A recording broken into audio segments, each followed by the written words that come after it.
Sa isang malayong panahon, si Jose ay paboritong anak ni Jacob, kaya't kinainggitan siya ng kanyang mga kapatid.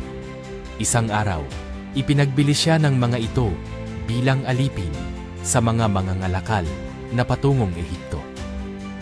Sa kabila ng hirap at paninira, nanatiling tapat si Jose sa Diyos at sa kanyang mga prinsipyo.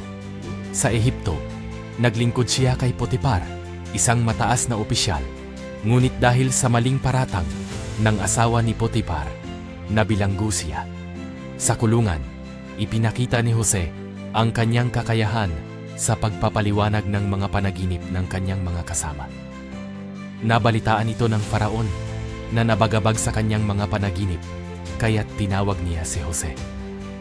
Ipinaliwanag ni Jose na magkakaroon ng 7 taon ng kasaganaan sa buong lupain, nasusundan ng 7 taon ng matinding taggutom.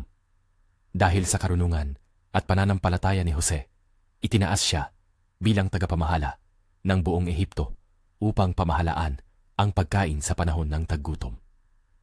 Nang dumating ang taggutom, naglakbay ang kanyang mga kapatid upang humingi ng pagkain.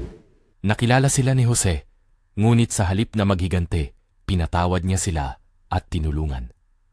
Ang kwento ni Jose ay nagtuturo ng pananampalataya, katapatan at ang kahalagahan ng pagpapatawad kahit sa gitna ng matinding pagsubok at pagtataksil.